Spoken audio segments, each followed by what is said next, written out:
Amsterdam. We went. No one likes introductions, so we're going to jump right in. Show reel.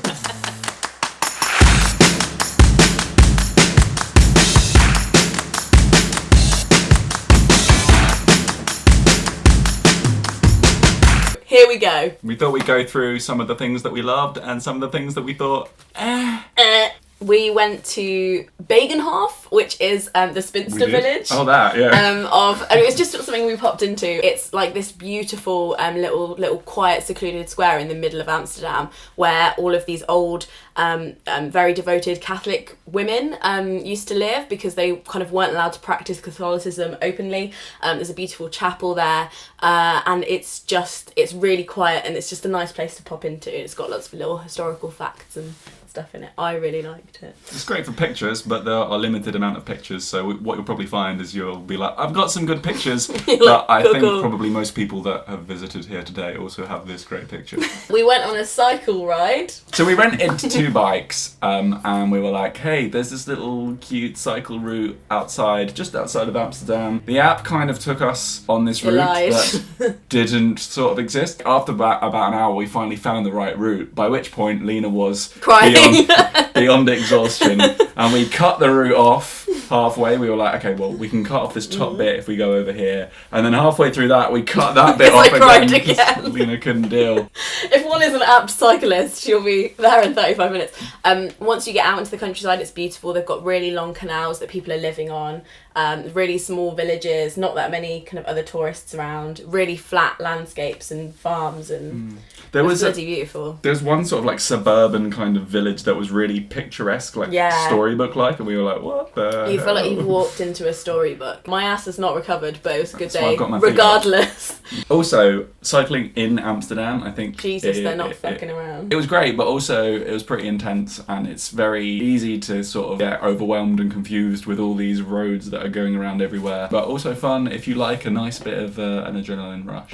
You like to risk your life. I think I was kind of picturing it like a kind of like little Sound of Music, like do-do-la, and it was more like some kind of scary rat race.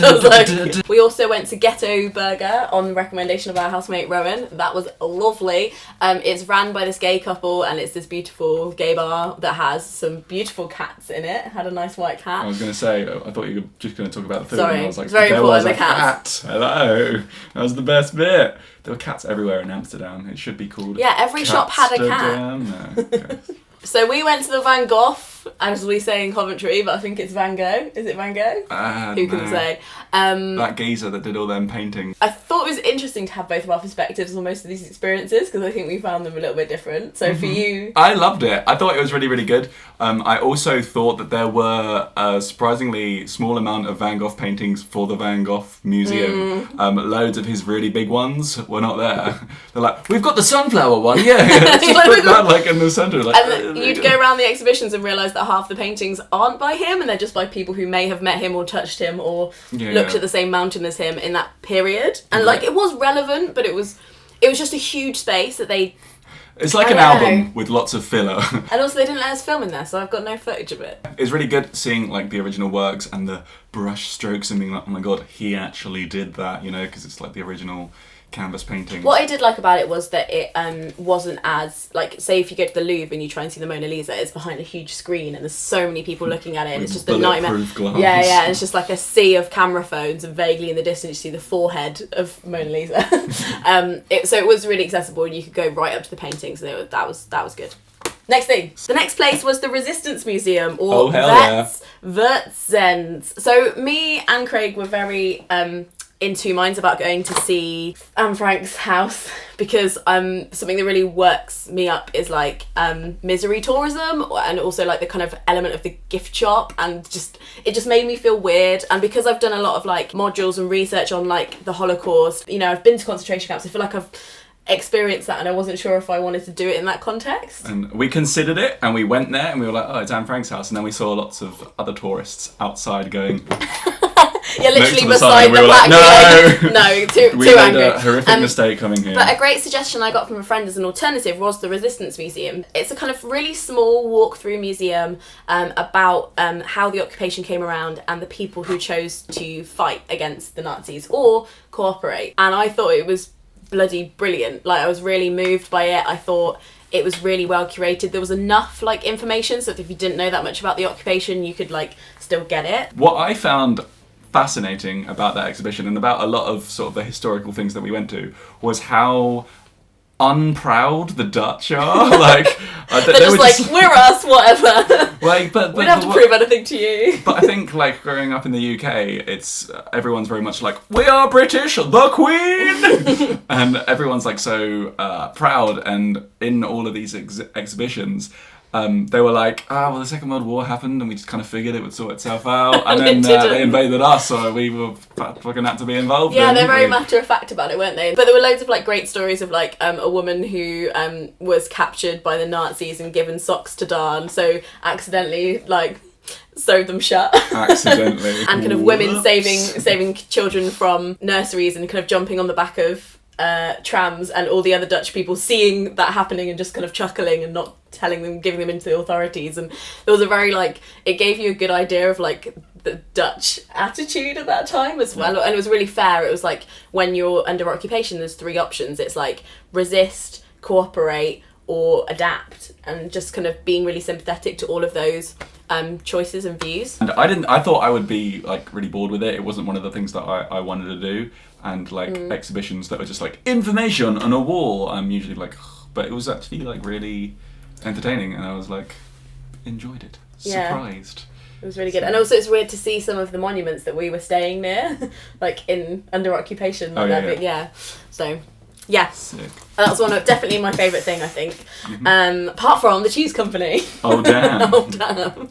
Craig didn't like cheese, but I cried a bit. Let's delve in. And I ate a lot of cheese. Where there's a pun here, there's got to be a pun here. We went to Checkpoint Charlie, which is this kind of just out of town, really nice, cosy bar, and we tried bitterballen, which is okay. Which are really nice. They're I supposed enjoyed to have them. meat in them. How do I even... Balls of fried comfort. I think you've just got to try them and be like, they're very salty. Salty balls. Oh yeah, so we went on a boat tour. That was wicked. I always find with boat tours, like in big cities, the people who are the tour guides usually have this like really dark sense of humour because they're kind of sick of it, but it makes them even funnier. That was probably like one of my favourite parts of the entire trip.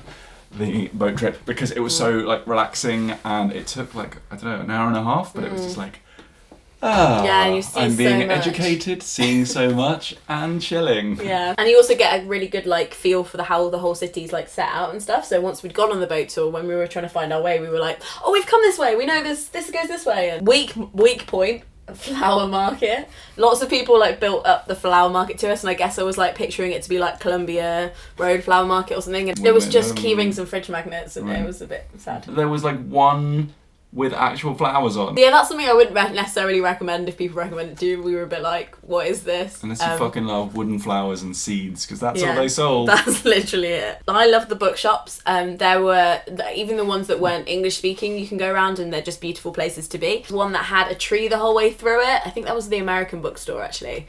And that was like bloody lovely. There was lots of like nice places to browse and look in really old historic buildings. So I like that. And then the last thing that we both bloody loved was the vintage shops. Oh my god.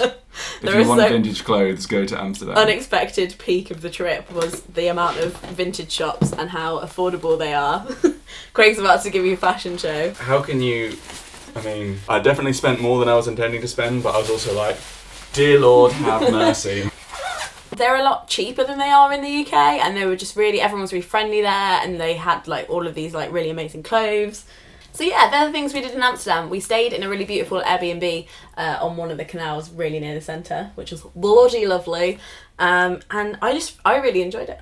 I had a great time. Should we give it a star rating? Is that what we're going to do? Give it a rating out of 10? Ding, ding, ding, ding. I'd give it 4 out of 5 stars. The things that were hyped weren't that great, but the vibe and the atmosphere was beautiful, and the things that weren't hyped were brilliant. I think I'd give it like a 3.5. Like, because I found like we had burnt out by day 5. We were there for 5 days, but by day 5, everything that we had wanted to do, obviously you're not going to do every single thing. Everything that we wanted to do, we'd done, and we didn't really want to do the other things. And when me and Craig were on holiday, they were very much like, go, go, go, go! Get all the things done now. Another thing I'd say about it is that it was just so much safer, and like it just felt so chilled. Much, I don't know, I feel like people like Amsterdam has this reputation in England at least of people being like, I went to Amsterdam, or you fucked up, there's so many sex shops, and I'm like, there is a red light district, but it's not that shocking. I actually find it way more tame than Soho, apart from obviously there's more nudity. It was so tame and so safe at night. It felt really safe, didn't it? Yeah, it felt really safe. It was beautiful. I loved it. Let us know if you enjoyed videos like this and you found it helpful. I'm going to leave a playlist of other travel videos I've made below. Thank you for watching. This is Craig. You can subscribe to him too if you feel so what inclined. Or don't. Or don't. And I'll see you in the next one. Frog snog out. Oh.